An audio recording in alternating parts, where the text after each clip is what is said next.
Hello, hello. Tu ni DS Haokip men Hichi group tina ahin the thangin. Kay chung chang tu dola. Alunggel pa ba ahin sein. Pa chat ta ahi ina mahi. Atu say hoya apamo katina hi point. Highlight kahin bornom gut ya chu kahin say do gon in. Kay chung chang tu itabanga group tina ahin the thang le han. Nga ve hi ti ve. Aye chu amahi mi phata ahi in. Ahin la thilhaw ahi in. Chin khula min alhep ngola asu ngol sam him khat hi in ni tia chu thilau dang ho sa nga hi mi ching thei ta khana chu ka he hi in ya chu athuin se o jong hi mi dang ho banga ngol pau pau hi point ki chen sana aza ho le amu chin ho thu ki sei do ho chu ahi bang ta hin sei do hi in ahin la thu ki sei ho cha ta san do mai mai thu hin na hi chi ga nga hi tivin atu sei hi kan sim ni so pisun neu hi mi tampin YouTube channel atu sei na ko na I het su ke diu ka ging chai tunin ama hin ipiat ti le hi bang silom loma GMFDI nampi taw namun ahiti dema chikit le za ta doctor he gin nampi pu na nazara mordecai movement ahin bol chung cha gam tin hin sei kit tam ti hi neu cha non but na ka hin bole ani ngai ti vi ip seyam ama sana ma hi na le a doctrine ahin tin akhat na ama chi pi hi Bible bo only Bible ahi ti Bible la ko na pan sign hil chit na tampi ni nung thu gau thu damun thu extra hil chit na phate chan abole okay athum na athuil la ka dat ma ta phabe a hin tin ka thuil ipi bia dat ma ham ni so hi khat na damun hi tun so na ki go na hi boy ka wam me hi adi satan pa jong ka wam ding damuna chio jong tun sot got na hi lawa ka wam di hi chi Bible thu to ki tu nam tia mi pi ho do kin na DS Haokip in hitia Bible tu sei ata san lo thu in Bible a sei chi su he cho jong le DS Haokip bo se ata san lo po in tu la evangelical baptism tan ata san lo ai ain la Bible hi chi su he ai nihilism ki ti hi tu lai ta dinga Clark Cameron evangelical preacher min thang ta jing in jong tua ai hin ta san panai ta in ya chumi America ga mai na sata pe ha ta san nahi na sata pe ha gel tha na mi tam ta lungthima hi ki khul tha na doctrine chung chang thui ki khul tha na mi tam ta na ya thu ta hi mi tam ta lungthima hin su kha he tu lai ta he ho mi te thil ho na ngol le dun hai wang wa na ya chu hi chung chang thui DS Haokip bo sena ta san pon tu lai ho bung tam ta na ta san thei lo khat chuin ain la hi cho hi ta san ting ta leo thila chung chang ai ta san no jong ki khial ding na pathin chung changa Bible i mudan ho jong ki khial ding Bible bo se ta san cha te dinga din dat na ding hi ti hi I het sao jong le gil zo in het chin ni tu lai Christian tam tan Bible bo I din na di hi ti wang wa ita banga din ding ham ti het thim lo ji achu igam sung wa thila pu nan pathin vi in so le tiong le amen iti wa welcome za thiwe na hi ta bangan chu hi wa ya chu DS Haokip bo se bui pon chi tu lai ho bung tam tal Christian tam ta jong bui ngai nom vintin ngai nom hi jong le ni chi Bible tu sei chu in ya chu na ta san lo wa jong le Bible la ko na hil chin anin pi thayu tam ta bai ka hin sei jong hi tan ka YouTube channel hi na bet vai le na mi tam ta dinga chu ta san ha sa ai ma Bible tu sei hichi thu hi het dinga le ipha truth will set you free kiti hi jesun ani sei khu ki chin ta in na the anin tu ni Bible study hi cho chu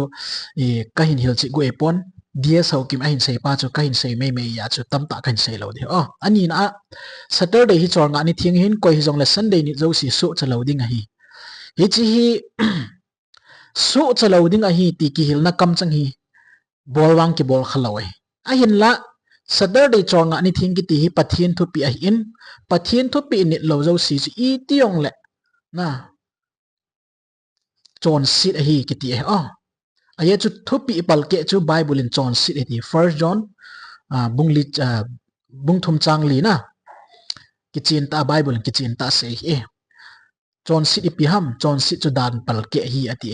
pathin dan thun ka chor nga ni thing ni nin atia hi le ni ti ki la remember ti na lai na chi chu ita san lo wa hele law breaker i in law breaker ki transgression hi transgression ki ju sin ti nai sin ko hele achon sia chu thidinga hi ti bible ki chin ta se thu sei thim lo ki ze in khat we ting le mi het thim ta dinga sei do thinong ki nei lo mai the ni yong le bible ai intention a sei pa chu i ti chu ka sei do no mai in i tiam khana nang ho ngai nom ta ding le het thim thei ta dinga sei do zo thei lo na ka nei kha hi jong le pathinin het na chi na ap bentin ti ka taw na in mi lo se thim thei na sei do thim na pathin e hin pita han lang ds Haokip min e dat mo kit na chu athum na rep chalom po etikin na direct second coming a hitin alang sap me hi chong hi mi honi piti na gyal ban ti adi e bible a rapture kiti hi jesu hung ding chu ki sei na in ahin la tu lai mainline denomination ho rapture ta sandan pa hi bible a hil lo he hobung kilamang ding kiti ho mi chon pha hobung mi thing ti ho pathin go thima ala mang ding kiti ho chu bible a ki hil nam khalo he adi dia tu lai hui sita ki hil na khat chu Joseph Prince na a prosperity preacher la dinga min thang pen pa khoni pi se ya Matthew 24 khu hobunga dinga ahipoi ti cho zan hi dung nge nya cho hin upload pan cho chi video khoni ngai to channel chi bin lang Matthew 24 hi hobunga dinga ahipoi ati cho ko ta la hobung hi chi le kha bu sim ngai poi ti nai chu hi chi kyu chu la tu lai hola baptist an eschatology teacher honi phya se ki ru chu thu phun le kha bu a ki sei ho hin nu nga ding in hi cho agui lun ma sanga khu hobung pathin ala mang dei tai ti ki ru chu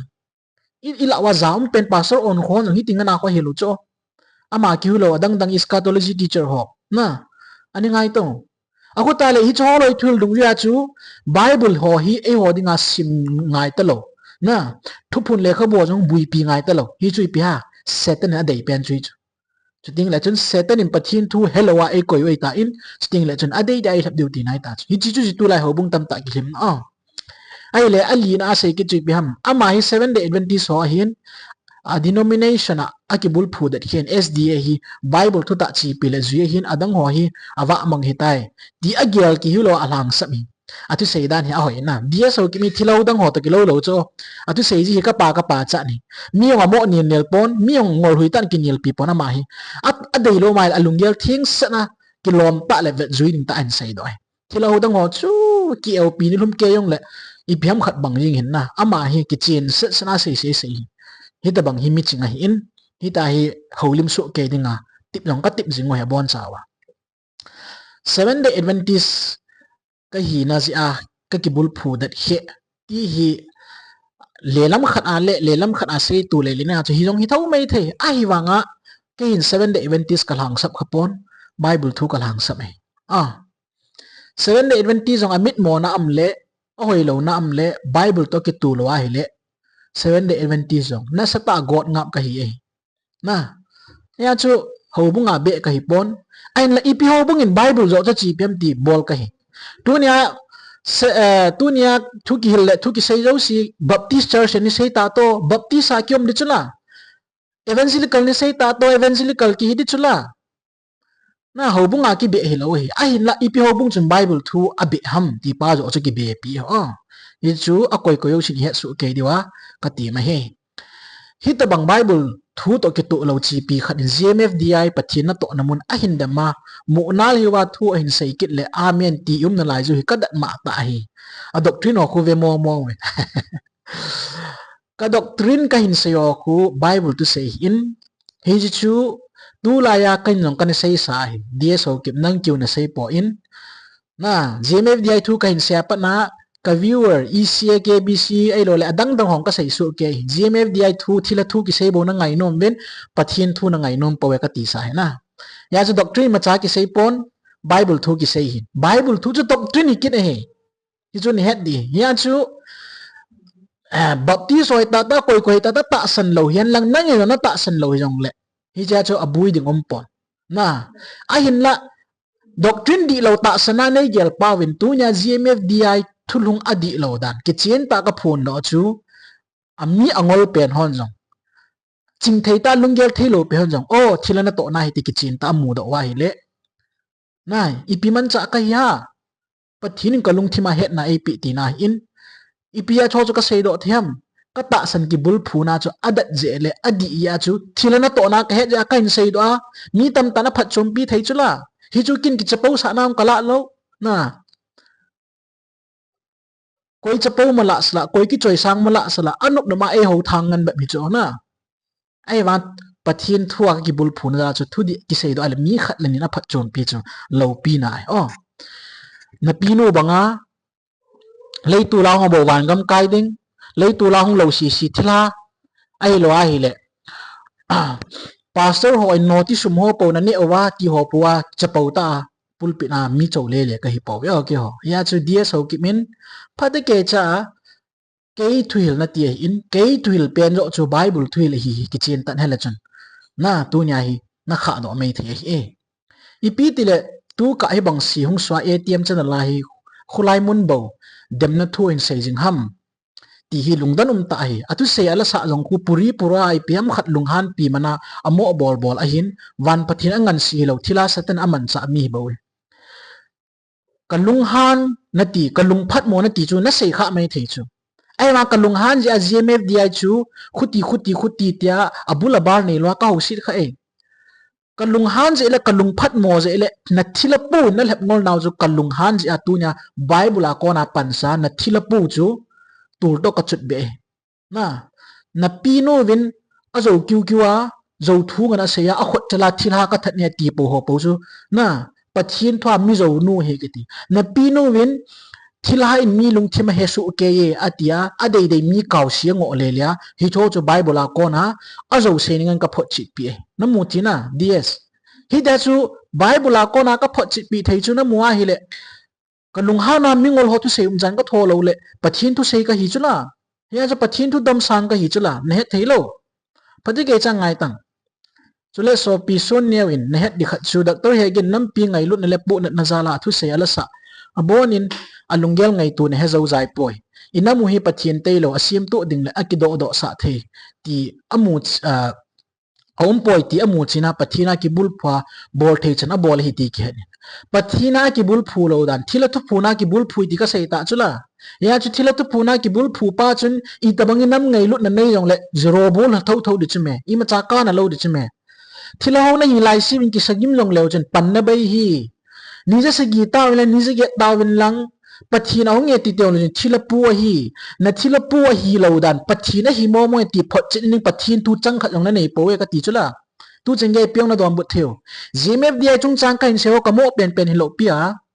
bible thu dung zu ya ki chin ta ka hin bat sa su ke khula na mu lo hi cho khu ipia na don but theo ipia na kilep mang theo na kilep mang the na sunu chu pathin o za the lo te mingol pa mi chewe pa kaw sipu na ti wa cho be ma chu mi na ngo le leo chula chi chu ki vian nan ham DS chi chu pathin mi te pan sat nan ham na pinu in microphone a chok dok ma pastor ro si pathin na tang ro si ho bung ro si a chaw le le ta banga khu ki won mi ka bol lo piu chme pathin na to jang hilo thila ko na thila ki chip le pi pi ho a bol dam jang hilo khat a bol dam da na a sei le le ho po chapau na mana na hon hi tin mi na bol thei po we na hon hi ta pathi mi ni le ta bang na na tong thei po we ta chapau he no na mi a chaw ho kyon ka bol ngai lo piu DS na pinu chu thilo ya chu a bol a to tham lo si mi phin na aman chapau na aman na ya chu ching khulam product nei ya chu tu jeng ya pathin ong ne het thilo he ya chu phati ke cha pathin thu nei het chin ning hi ka tip na nom nei phati ke cha na lunggel hi hin ki du do sa te ten lang hong khang do te ten thi ka taw na ye chu nang hi ka pa cha jing sa nei in thila ho dang ho tong na kilo lo lunggel pi thing ta nei mi nei in thila in na su ngol mei mei hi pamai nei abana na sai chui pi ham hiji a cha man jong pu na zala pu Mordecai ki phinna a kona motivation hong hi abol nom lo le ama dinga ha sa asa pen sam choi saw he ahin bol hi Mordecai movement ahin pat na pen chu Krista mel hoina mu na dinga pat ngai chu Krista sel mong ke ya ama in ngol pi ding le hin pi ding chu ku ki he ati pa chu Mordecai asu min sit na zo hi chu ipu Mordecai hong do ken lang doctor hegin du seng mo do la bila he de me DS ne thelo ham ya cha pathin thu ki chip na hi win nam pi a ngai lu na patriotic movement a bol chu kapa chai ai la pathin thu ki chip na nei da han ka ti chu me ne themam ye chen na pu pa he kin jong chen hil thiam tang thu ki sei la na ngai non po wi mi na mu si kilit sa hoi thona ngan na dim win ka chen na la hi la hung ve win ka ti la koima la kai lu zo chi la na om po win ya chu nang be chun na puwa na gela za ta na ne an hil thiam tang doctor pu sam sau pa chu thil ha na su ngol pa chu phadi ke chan hil tang aba nai pina sei kem tu hin ama ki hu telowin ku ki zo pasal izat ham khat in ka seriousness bet sa na ka sam ka ki hoi sa wa hi ka thil bol hin in chen impact a hin nei ka thil bol hin i chen impact a hin nei van pathin khot na ame hi a chu nang taimo theile adu da sei the ka hi powe ti ki he nin okay na ki pi now na dedication ho na devotion ho hi koi ma chan asei si khapon na ki bul phu now thil ha a ko na inspiration na chan no ki khul win ti hi ki dei be se ya ki bol hi kin jong sa ka dei ye ai la na thila pu ki kum na ding hi le sa ki muda be han ka ti tu ai ku ki ten ai cho pathin alung le ai le sam hoi sau ngai lo pi cho I bola hi banga hi ngol hiu ham na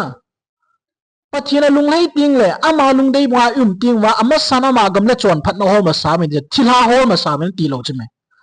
na pi no me khola ya thila su ngol ho kha adop le le ya pathin mi yo si chapau na a amana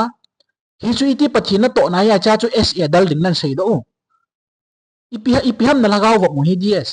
ki khul tang ya chu pasal ho hi alung thim ma pathin thu gel thei da koi mal ha ta lo choi chi mordecai movement chun aye chu gospel a convert ni chu namua gospel chu secular la convert chu mordecai chu sim chu gospel hi chu hi chu gospel chu man secular ku ki len me me convert gut chu me hi chu satan ki chip nai chu me pathin thu pai ngol nai chu me ya chu SMU ding chu ki dei su ke en la na thila pu ki chapau sa na ding hi le pathinin na to nai sai lo di ka taw nai ya chu ki chin ta chu ka sei ngam hi in chong le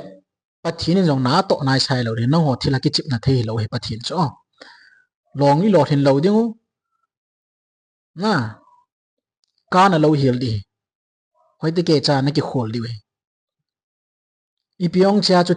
thila pu ki bul phu khat bible khat khial lam dang linga ki sapa in mu me na pat chu hoi lang pathin na to na hi na ti gut DS nong ki gel de ka dai koi jong le so pi pa Sonneo ti sevia amen ti ho ki chi thai jan hi sui chu la thilo hon amen ti win ka ti tu chang ge hong ki sei amen ki ti hi ki ho sei na za kha hi ve to chun Sonneo in thu se ya ani he chi no hi ke ko ma in sei la achama ki gel thai ngan chu ATM chana ahmin dong koi ma ki ko khalo lei tu la ahmin dong koi ma ki ko khalo na pi nu chapo ma koi ma ki chapo lo thu ki sei ki ti chun truth will set you free akiti achu thu ta agi se ya hi le mi nung thima na to pe ya aki khelo chun ke in contact hi yong le aki khel na mun tina bet sa su ke wa na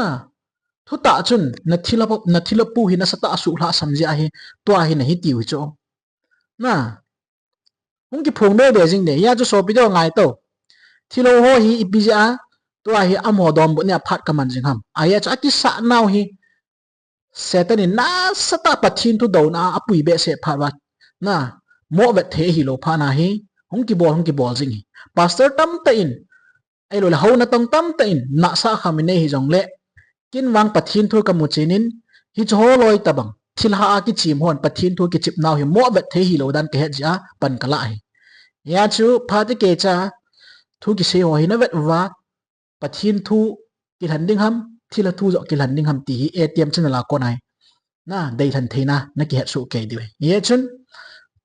lungthim ne ya na khang nei lo sin pathin thu ngai wen lang hi chi pathin thu chun zalen na na pi ningu thila na to no ki chin ta na su sal sa dingu hi chi DS Haokip apolama phat hlem hin ko manga asung langa thilan om pi mi pa thu se ho jang ki chen ta thilaman cha aidan na mu dingu hi chi tabang chana chu apu pa doctor hegin mordecai movement gospel kukia khial go pa jong chu ki chen ta thilaman cha hina na mu da di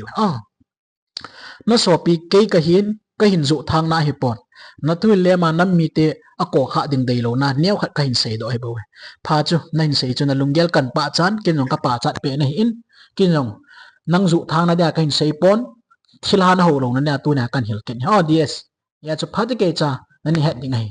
ya chu so piti ho hi chu DS Haokip in GMFDI defend na dinga abortion a hin bol hin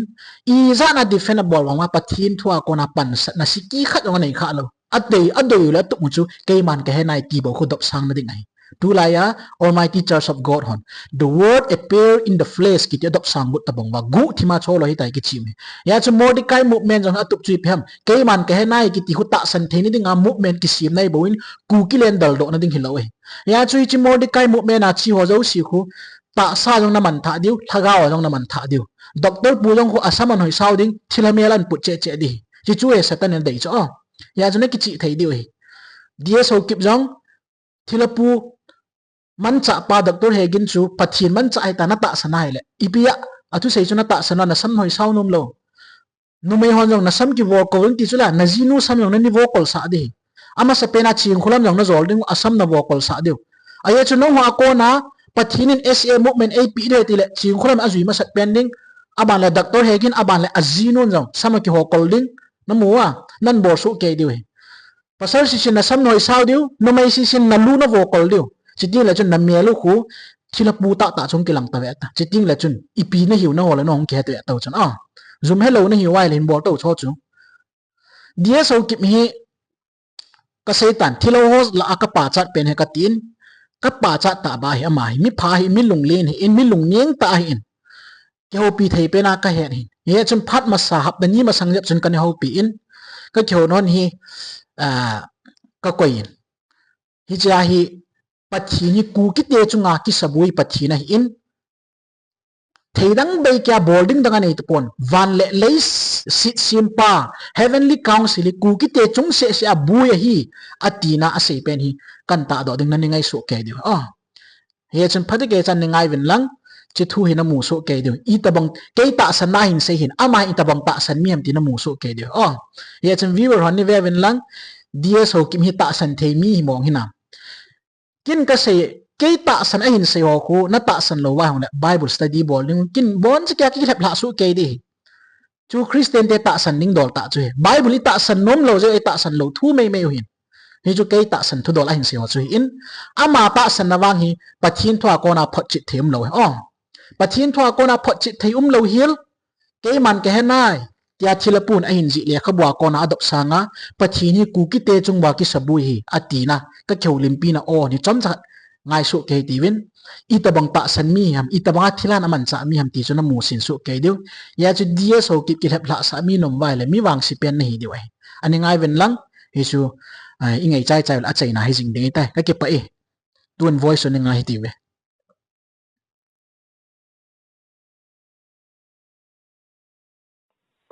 Hello, DS. Oi, Ai le article la ki muhata pon piti ta. sa ka phone hi athang ki to ta ka he na ki su ya ta hin tin dai cha hi islang pong mo hi ma tang ka yo ngap ta hin tin news nei le o ka ba ji ya na ai ti chen ge cross ka put de na tiam ka tia ngap kit ta ta tam khat ka thi mo ha cha ka phone nong ki su la na ang len kara kit de ta na tia sai thi ran hong ke sai na ve ta na ka phone oi poi na ti na chu kumbul january lang pe da ning ka het tan pu chen ya na ni khel lo ha o ta bang phone nong ki mo sia zo lo he za the hi lai san hin ki zang ti hin tin sai ki koi mo ha sila phale lei to la dinga evangelist gun chu pen kha ya nu chen ko khon phone na cho pi lo ham ka ti cho kate silang ho ta chung ka na hin ka ke koi man hi be nga ma hello thum tongo hin na to na ti khati na tai ma hi na khama na pan hong ki la ji thui bo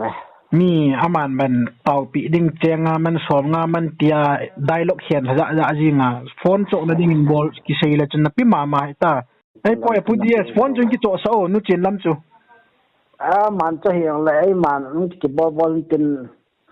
a thorom khan nu ki cho te na lo ra ha ne kin ka sei dam le ata ta ka sei cho kate nu chen ko ka phone nge nya pu DS Haokip mi ni changya na to nga phone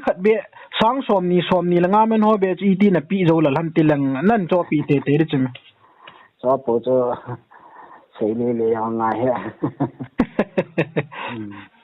ai tiề GMF adinga nang to palien to XYZ to sagao wa Israel to nang holoi gunchu pena ne ki wa phone nei lo no mu chi thei lo chu itan bana phai ta mo na ta san na chân cái para mà nghe cái hi mà nang hi amo la na distin be sia amo ho ba ko ngam kit lo nei cho nang hi cái gì cho là amo rằng khát ni có mà cái gì cho mẹ xây yêu sĩ cho donbut rằng ngày bôi ai đồ lấy thì giờ ngày bôi ấy mà ni hi ít ta sanประเทศนั้นตัวน่ะประเทศนี้ขันในตาสันทางพิขัดจุยทางสับลับไทยแต่เจ็ดบอลลายกินยิลปีไอโลละกาดอนบุน่ารีพลายกาบอลฮอลเลฮอจูอัฐวิชิวขัดจอมนายฮะว่าเกษียงอีบอลแล้วโซนั่นแหละยิ่งตันสัน very good นั่งมิจิงเป็นนี่เฮ้ยมีลาดิงามิจิงเป็นนี่นั่งที่เสียบ้าขันนี้เขาคงวาลเบสเซนติเลยจ้าเขาตัวเขาเวทงอกับวิดีโอคนนั้นแบบเยี่ยมอ่ะก็เตะเวทเราสร้างไอพีนั่นหับให้ตามละกี่ฮัตโลไอ้เลยจูเก่งกับจูเก่งวันกับดิดอลมองกับมวยไทยอ่ะเย่จูกี่วันมูดานี่อ่ะเจียนตาก็มูน่าอยู่ตัวก็ไม่หนอคนนั้นแบบเยี่ยมมันเลยเวทเราสร้างนัดยำกิเลสยาอันนี้หลังขนาเอเซทีบอลทีมโลประเทศกันน้ำสงวนที่ฮะนั่งมาแต่ยิสุสินโลว่านั่งมาแต่นี่ขันโลเลยกิติยาประเทศโลกิมองนันสีดีจ้ะมีลงเล่นในจุดนั่งฮีไอ้โจนั่งยังลองมาใช้ที่ใช้นั่งกินลองก็ใช้ที่จะใช้กินมึงขนาดดีเด็ดที่บอลบ้างเลยนะเลยสิตาสมีลงเยลมูดานป้าโจฮิโจฮิช่วยนี่อีอ่างน้ำกิโลได้จ่อไอ้บางโจมันก็สีได้กายอาศัยนะทุตันจุปัจจินี่ทุตันนะอย่าโจตัวไอ้เวมองตรงอบุดีสินโจมองงันสิวเต้กับมอดีตาสิเกดีโจนั่นใส่โจเดียดีโจตัวไอ้เนี่ยคอมเมนต์หัวโจเนี่ยแบบจริงดีอ่ะZummoza mo tangpo wa awa mi gi loim wa mi thading mading loim holoi pe khu ipi mo mong advice no mai le ka te na cho lai ka ki ki he na nam sungu yang he politics la nang ye van la wa na ki hian wa adi sama more a lot group video he va na we for world group ho he va na la ka te tha do thu he na pi thu yang la lam kai dam na thu yang laว่าจะเล่สิจงนี้ที่มองตาให้ปีเสียหาตาไอ้เปียงไอ้หัวอาจจะ politics ของอีบุยปีว่าตาสันทุดอลกี่บุยปีอ่ะ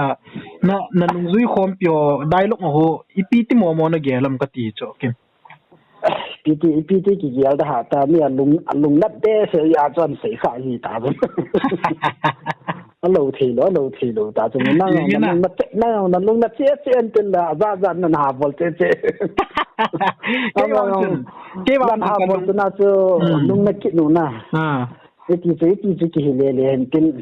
ไอ้ยองจูกินลุงนัดยี่เท่าน่าจะว่างั้นจูเลยสิมีเห็นขัดละมีขัดกินที่หัวไอ้ที่บอลสร้างจูก็ใส่จุยยิงจูประเทศคนเอาไม่ได้กี่หมดยานะลุงดำเสียละประเทศก็มาอินน้ำอีก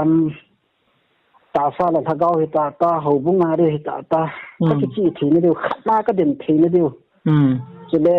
ไล่ตามากาลตัวไล่ตายาอีพีจีทำปากาย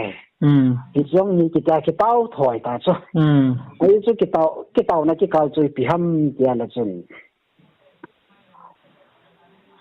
ที่ที่ใส่ดิ้งตำเปลี่ยนจ้ะที่ไล่ตัดหน้าอันนี้เราเหี้ยใส่ในยิ่งทีโลน่ะไอ้จ้ะอิน้ำสมุจังให้ตัวจังยากาลตัวจังให้อากาลจะกิกาตัวน้ำมองว่างจะตีอย่างแหละนะทั่วกิเขียนตัวโซลูชันขัดจะตีนายโลน่ะจีนอะไรเห็นเป็น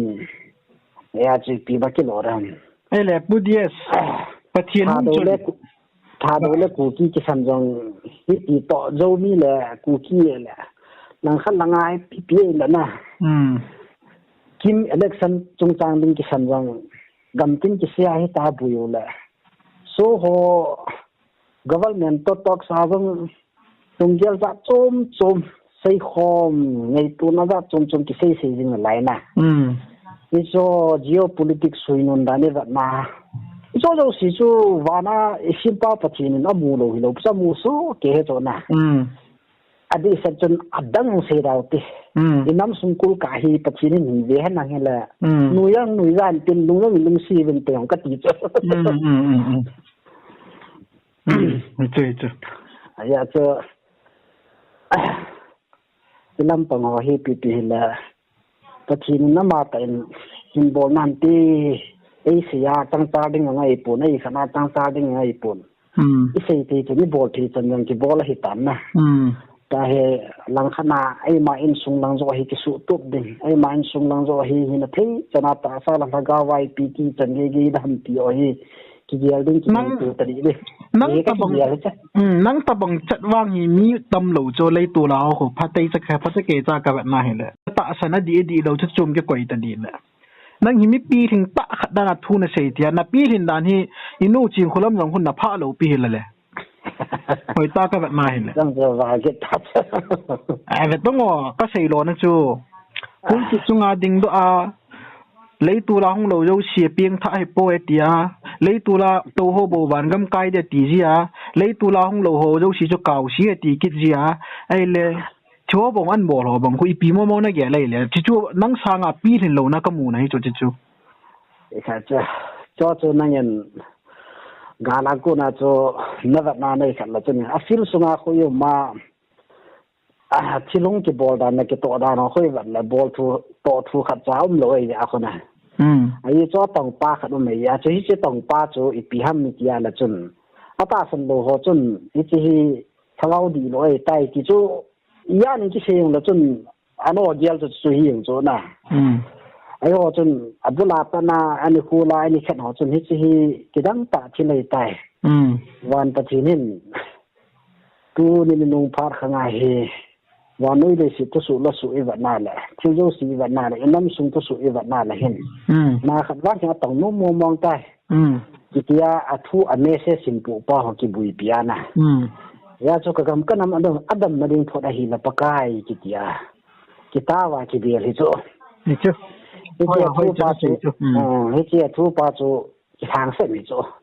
ki hang se ma a ki hang se pa chu e chun iza imu le I khat pa chu ki hang se bi ya apom lo ta san lo chu ta san lo ho le khat lo ho kin ta cho na ni nge hi ti chen ni lo chu pa ya na ai wa nga chu personally ya ki atenga ai lo wan le kan sia wa mo po wa za ji se ho chu ke hi na lo bi chu di adi chu ya chu nang ta bang mi po e kan ti chu me ya chu na yu ma nan se ho za nan bola sia ti relation pi ham ke ho chun pachin tu a ko na ka mu ni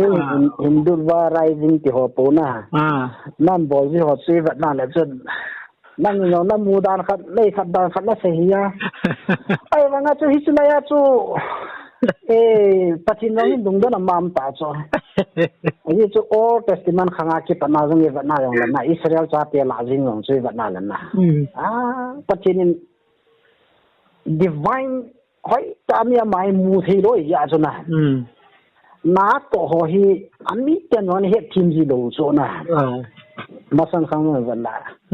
ai na tu khang chan liang chu tu ki chu sa gao thing na to ki hi ki mu thi lo ya he na IPK to IPK kanam ti ki he thi lo ya hi chi pa chu ipia ku na iki chu pachin na to mo nga hi ki chu hian do thi ham ti pa he ngai ki chu isu I ga na la hen ami ngong tu chu na ni ki ti he tu la ya non pin pha na to he na pom lo ham ngong kai hen pin pha I ti yong la khan na sei le za chum khan sei le za chum na ya chu ti zo si he va na la hen pachin to ai mai relationship ki ka hi su chi chat ngai mo mi di chu ti lo la so ta te khang lai ji na jong na sa ta ani ai pi san to ani ki bu ya na ai pi na to na se ho cho hai su ke ya na alo pi chu Christian khat ding a chu hi da bang lungyal pi thing ta na ya pathin khuna ki ngap la a ima khu ding ga ngap la a pathin thu tha ga ko ya jong na tir zo si ima khu pathin lung dei bonga ga sei dok ti chu ikin u lo pi pen chu I hi na diu lo pi pen chu ya na ai le nang yin ning kum dunga pathin hung kum tha na ti pau khunกูกิเตจูกิปุ่มขัดดึงอ่ะก็เสียมตุบดึงให้ตายติวงตั้มตาเวนิใช่จูไอ้เล่ที่จะเป็นจะอีจังยากุยทงอันน้ำมัวมันตัวไอ้เฮ้ยจูตาจุนั่งนั่นใส่ละจุนที่ที่อับุลอะไรอะไรอมจูนะตอนขันเห็นอับุลลังจะโลบีอาอะไรป้าแม่นาอะไรลังจะโลบีอาอะไรป้าเล่ๆแม่ละทิ้งกินโลตอนขันจุนabul lang na alai le ale lang da kit lo na thuma hi met kop ngai cho thi le ya hi khabe be khu ale kha me tu pun su tila ame se su tila ati record lo la chun pinung mial chi zo ji lo so na ya so record ngai ya cho zo si khu phate ki cha record ki bola cho doctor he ki nin aji ya asud dong ya printing zang bo do ai ta ya itu aku khat bei khu abdullah pan akun ai takun simin nang study bola chunna ai le ti hat na dong tu na ke sia chunna ke se chu tu chu mi chu ni cha chu study bola chun hi cha ko na chu ept he thi na di na sai ept nei thei da ept nan dam ki pa chunna he he da adi kisai tadi la chun na ngai ma ki du ya amun ta jong khun lo na ai le ke man he nai ki ti to chun I bible hi aki bang hitam ani cho ke man ke nai khoi cha kimin sa hamatila nanamu nagamu phat na ding ta sala hagawa na dam thini na hin thini de chu ke man ka tun lo le ki tung pon te aji chu ma lo se ke man ka nai ti ho ani fa se so na me se sa na chu to he ban le sit sim pa pathin thil zo si hin sim pa pathin chu to aki sa bui na pi pen chu ku ki te tun lo ding dan so nam dan chu ai su hi okay ke te na chu ai chu na mu he kin ka tun lo le nang ho chi na chen na hin da thalin I ma chai thei pun te ayo chu chu chu wala chun ta salang thu to I kan be la chun gam lei si thu bo wa hong da na ko na kila chu om dan chu lei to la hong ki phong pa chun gospel lo pi pending le ku ki tia dinga gospel lo pi pen hem pu chu ku ki nation tun no ding ti chu jing dan chun le to am dan chu ama hong lo na purpose chu hey chu ti ri nei chu na okay di ta chu ka dei chu nan sei ding ka dei chu na na mu ka sim phana ka tun do lo le ki tung pon te ti chu tu chen kya he na le chu zo si he na la hen aning koi ka da ngai chu I na la hen til chi da no he na la hen chu mo ni ai na mu ni ki tu thi pu win ho la ma jong ni ki tu thi pu win ati jong na di su ke so na adi cho ye chu amu su ke ya chuna ki to lo sa te cho hung mu ya cho se chu di su ke cho vet sa na bang chun ke man ke nai ti bang chu ma sang je ma pa chu prophecy ta bang khana chu pathin thwa ni ki sei na ding ong ki phu do dan ho chu sim do thei chnum le miu si hin ki ta sang mei thei ya thim gau kam su khat ta bang dinga ai le to chu ke man ke nai hung ki phu do ding dan to biblical prophecy dung ja hung ki le dan pa ipt nan su tu ta de le ai chu bible chu jesu pin dong le thim gau kama ni ki sei tu ani nu nga mi thing te pu hung ki dong thim gau kama ki sei hi cho tam nga chu pathin in thim gau kama su loi ma cha ne tong poi di cho ai le tu chu van pathin kin gun lo pi ta khat van le sim pa pathin ki sa bui na pi pening pu ki nation tun na ding program pen hi I chen dia prophecy ton relate dam la e prophecy to relate ding ti pa chu na prophecy kan ti ding bible ko na sei ma sa ko na hit bang mu sao na thele he do na thei ding pa chu EPD na zil do ham ka ti na ka ti chu tu pun hin sei te lang hichi relate na ding a chu hin sei te lang na ทุพนเจ้าสิคูเมียเสียสูสิคูนั่งไอ้ทิ้งขาดดูตีในจูไอ้จูก็ไงดูดิสายจูไอ้จูก็เสียตาสุดก็มาจุนก็มาหินเส้นก็จะปัดถูด้านนั้นเกี่ยวไม่ถี่นะทุพนเจ้าจูน่าเสียจูวันนู้ยกับปีกันเลยขับวันนู้ยกับปีกันเลยขับบัวตีละจุนไบเบิลเสียในจูนะวันนู้ยดิ่งกับปีกันเลยขับบัวร้องนหอมตะลุวินน่ะนหอมตะลุวินนี่เป็นนหอมตะลุวินนะทีละจุดแกทะลิเจนะไบเบิลบุไอ้วังอาสุงาจูอีพิสเตนเมนอเฟลด็อกทรินนี่ฮันเลยแกโน่โนลังฮอนจง only Bible นะทีน่ะไอ้วังอาจูกิสกากินินพายอันตีละจุด7 day Adventist บุให้หูบุ้งเทียงไงตายอิสุ Bible ปันสาเหน่ะบางคนละแกบีซีฮอนจง only Bible จ้ะไอ้เลยบางคนละUPC ฮอนจง only Bible จ้ะนะบอนแต่ว่าจะ Bible จะอีปังสู้เกี่ยวจ้ะอีสุ Bible ที่ฟอกตะลุดีในตาจ้ะนะไอ้เลยที่เขา有时就一个拿来真是家苦那就几ขั้นตอนนะหูไม่จ้ะโอเคไอ้เลยกับทั่วกับปีกับทูวันนู้นดิ่งกับปีกับทูจะสัญญาณหอมตะลุวินที่ขั้นตอนนั้นในตาเว้ยนี่จ้ะนะที่พอดูสิจูหูบุ้งอามาทูตัวกิริเลนนะเขาจะสิตั้มเปียงให้สิปีโนว่าตู้จงฮิลายากับหงวิลนาวทักาวากับหงวิลนาวแล้วก็หูปีนาวจังฮีวันนู้นกับปีกันเลยขบูตัวอากิตุปุ้ยติงกันนั่นนี่เวทนะฮิกับหงวิลนั่นเดียวนี้กับทัวอันนั้นสุนเลนอันนั้นสาเลนนะกันชิมดอกจะกินจังแต่ตัวเองกินตัวสินะป้ากันชิมดอกน่าจะกินจังจิจู这阿妈那谁比别人说，阿那啥了回去，这做样子。OK， ฮิจิapa na anumsa arti na pacu, hici lai ama tu sei na ama keman kehenai kita apa na tu hici na. Kita kita no honam kahung vil na deu pa hici ka asuna. Ai coba kati anumsa itai vanui ti simasa pat na nang ho kani ko na ding le no ho kahung vil na ding chu anumsa itai sei pen chu Bible sim do ding mlawa keman kehenai pat a chi sim do hici na. Ana sei le na te chu ana hici kahung vil na chu kana gun sai tai ti chu kana gun sa he ti chu ti na. Ai coba kati sarpa. Kana gun sa hidai.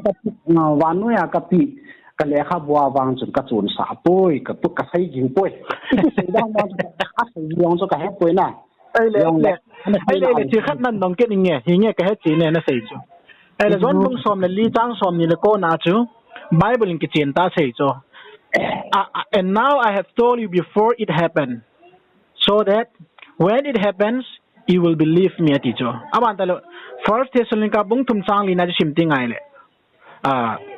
chiu zo si ong lung ding hi so cha polin pathin thu mang cha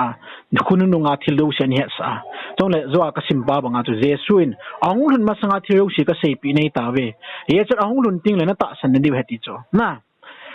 ai le chu pathin a thu thianga ei mu sa ta wa hi le Bible chu ei ho zo si ki hil na dinga chu pathinin ke pat na pan hen lang a chei ne ken hiong le pathin a thuwa chu ki chi theini dinga ei na thuga dim hi ta ve ti ki chen ta ki mu hi ai le chimun na chu lei tu la pa chu nga hi keima in hi ta nga kong vil na ding hi kanegon sa hin ai na athua ka ji do ai point hiong le tu nei no ho ko ma ka ngai lut nam mi te ko ma kong phone pi nei ta ve tia direct ta ama hung jing ang ki phung jing ki ti chu pachini athua ko na thuga dim ane pi wa koima ki hepla sa heaven Matthew bung som ni li chang li na sei banga chu chang thum chang li na koima ki hepla sa heaven ye chun ki chi theyun ta ani sei ho to hun iwat ka ti nga hi le leitula thagau hi diam ipi hi diam khanung kumpa chun keima ka hi no kani hlan na diu chu kani gun sa ni len athu thinga kani ji poi ati dan chi wat na hi le chipa chun chlanga je su warning to sei pen chu to chun ibiti nan kai mat de tam chutiang ta le Bible chu ama chun Bible ki ti hi hichi point a sei na pa na chu Bible ki ti hi ei ho hin isim lo na te diu le ingai ne na te ne diu wa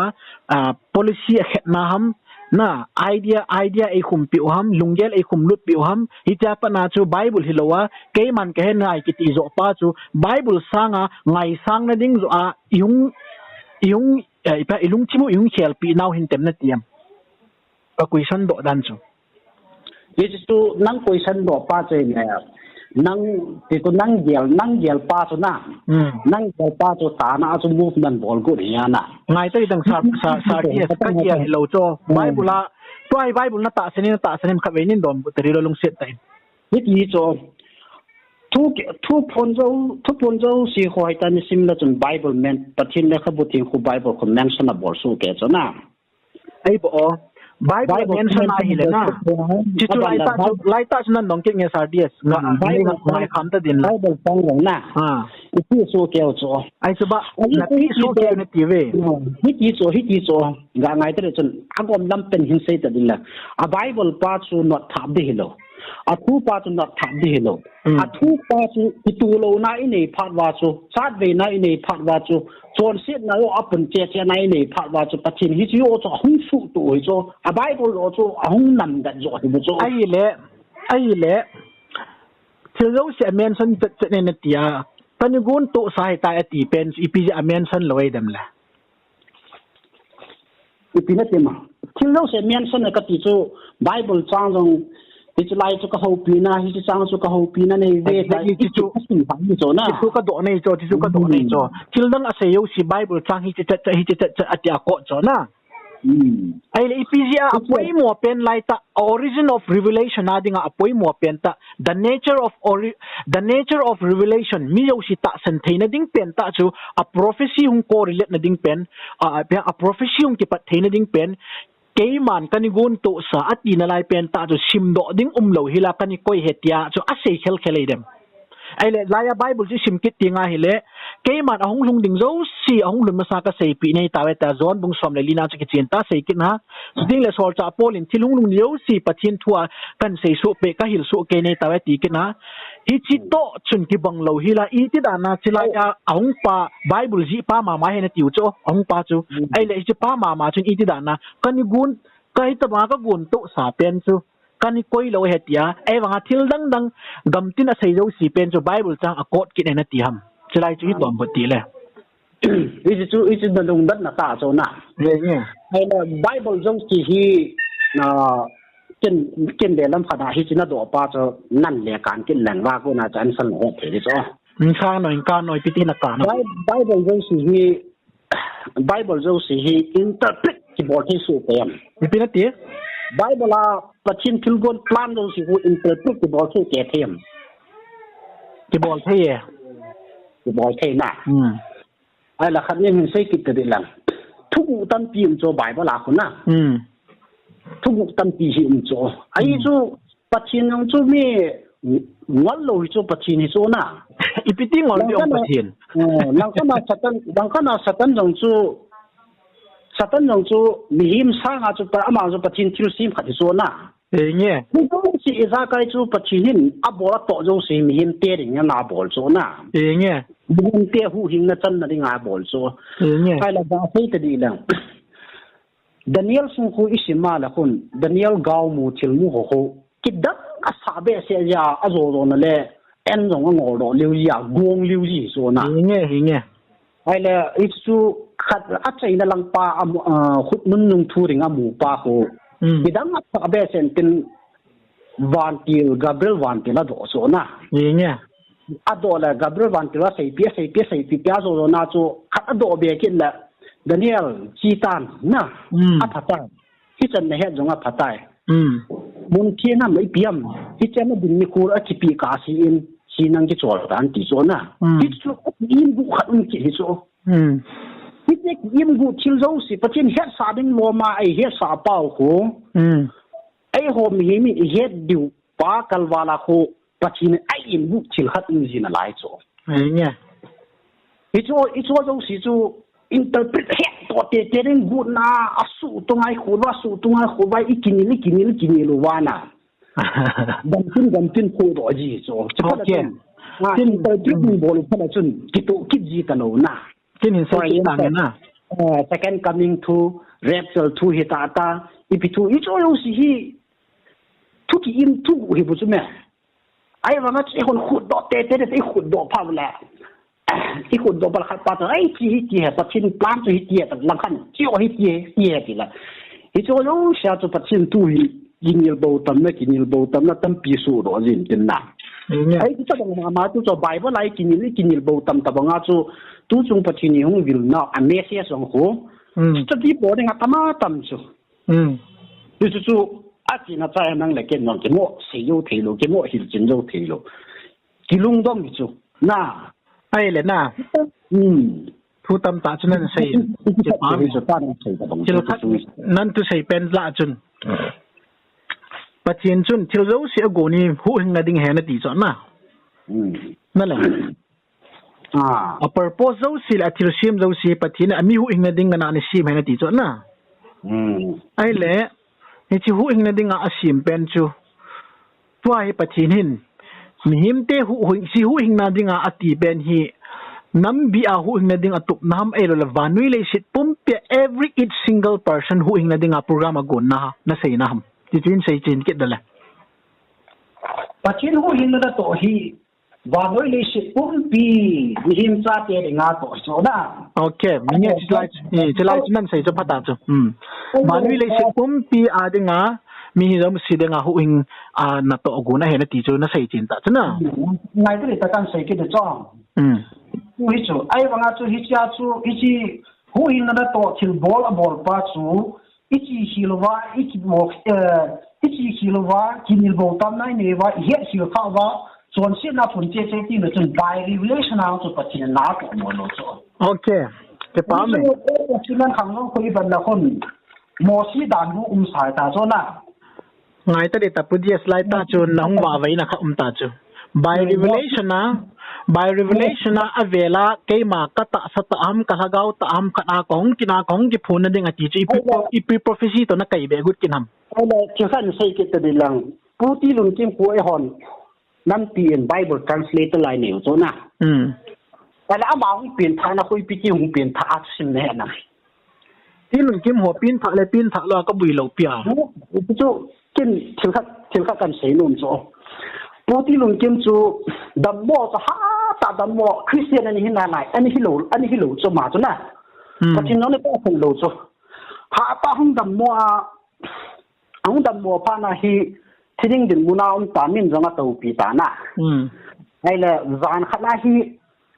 อามังตะบงอัตะบงอาเฮวันกังสักขณะที่วันหงาติงกอลันที่ฟ้าลายที่นั่นกิจจ้ะนะไอ้ที่ลายที่นั่นกิจยาที่จะจูอันนั้นไล่ป้าส่งธรรมะจู่ว่าฮีอันลาตินหุ่นจู่อันลุกนับปังอาญาด่าสาจีด่าจู่อันนั้นจริงก็ฮีอันนั้นไม่รู้สิจู่หุ่นเบย์ด่าจู่นะที่นี่งาอุ้มป้าจู่หุ่นเบย์พันนาฮีโอ้ฮิจิคริสเตียนเป็นยิสุว่าจู่จู่อามาฮีเลยตายตาฮิจิอากิปนักคริสเตียนตาสันจู่ปีฮัมยิสุจู่ปีฮัมที่จู่อันโหลาวากูน่าจู่คริสเตียนหุ่นรู้จู่ฮิจู่ปีฮัมแต่ละปัจจินินอามาจู่ไบเบิลอากูน่าพิงขายรู้จู่นะby revelation อาปัจจินินนาหงตัวจู่ถ้าเขาทิ้งนาหงตัวหงพิงขายซากูน่าจู่อันโหลที่จะกูน่าจู่อาบานนาหงซาลาไอ้คนนั้นปี Bible translator ละให้ปังดอกนะจู่จะไล่จู่ไอ้ตอนนี้แบบที่นั่นแหละสาธุสันเดอร์สิงห์ของจู่แบบที่นั่นแหละจู่คริสเตียนที่รู้จู่นะไอ้ละsuicide ki boarding a ma thiring din bona o ma banga lim tam pi ki ta na bhakti sing ka ti pa cho banga pachin lim tam pi ta pakai pachin koi pin pachin di ta na hi ham na tu na jing le hin ke suicide ki boarding ka thiring ai tam tu zana ai ho pi cho pachin di ta he ta ka la he te na zana mo nga pakai ji su na hong ti mu pi ta so la na history cho by revelation a pachine nan to na kila na khat til khat ang kila sa na khat atu chu ngau chu ina mu hi bel atal adaun ni so na atal adaun ni so no hi tang ka sei chu til ku tampi ti ve kan nui si ya kan nui nei poi na tu sei dan chu nal ka sa de sa la kong nui je buไอ้แหละกินกุ้งนี่แค่ที่แม่น่ะใส่เสื้อผ้าของเขาคุยมากก็ขนาดมันฟ้าอิสุดีนะเดียวว่าห้องจิลามอนนั่นเองเหล่าน่ะไอ้เราว่าแหละแค่นั้นมันฟ้าห้องจิลาดนี่ห้องจิลามอนนั่นเองเหล่าสักนิด sola hong kila mo na din yung umlo hey teka na sa personal la sila da kay su ka personal ta pa chini ay hoki na yung umte so na lang kana su kain sungpumpi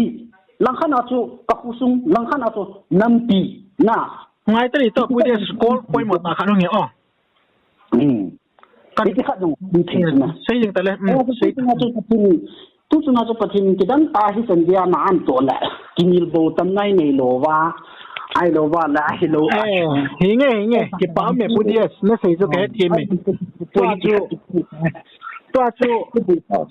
to Bible in general revelation ati ho special revelation ati ho hi phatake cha het jong poi mo ana to theoretical discussion ngi bol ngai di point yang le het ding khat chu ka sei ta chu patinin mi zo si hu ing na hu ing nu ham ta kan do le chu nan sei hin patinin mi hem zo si hu ing do go na hu ing na ding a hi sim ti la pa na na ni to a tu chang ya hi plan of redemption hong chi ai ai le hi chu mun na chu hi chu hu ing na ding a chu mi hem te chungai pathin hi ki sabui jinga hi cha cha pathin cha pa ki sana hin sola special revelation adinga cha pan sola Emmanuel God is with us ong tia manu le sit pum pi hu do ne ong tia jo bana cross a satan gala zo a cha zo amain nang ho kong pui ki ding ne hi ve ta thutip na lo pi ta ai nei pi ki wa van ga ma anikal tawa hi chi thutip na lo pi ta chunga dinga tu nya ki niam ta ngau hin hi chi sunga chu Jesu Christian kong ka sunga hi counterfeit ke ma pathin ka hi thepna tam ta angum dinga hi miracle tam ta angum ne ti Jesu ni cholo su ka sei pi su ke ni ta ve ti ya nangin Bible a chu mystery tam ta amin thugu tam ta ile ro thelo me na ti chu Bible a hi het diu khat chu thepna I zo na diu satan gal I zo na diu cheding ta le thil I za kai zo sia hu ing na dinga thil I zo na diu zo si hi pathin plan a sim so ke sa ya na pu hi ya chu hi chila chu ama hin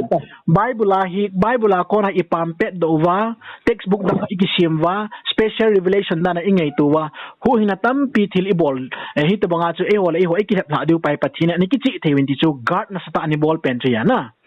ya chu chol a chu hi chol a chu nang revelation ho hi patike cha nan het ti ning ta tim nom na DS ngai ta chu ko nang ma perspective ana sei ta ai ke ma perspective le pathin thu na sei kan sei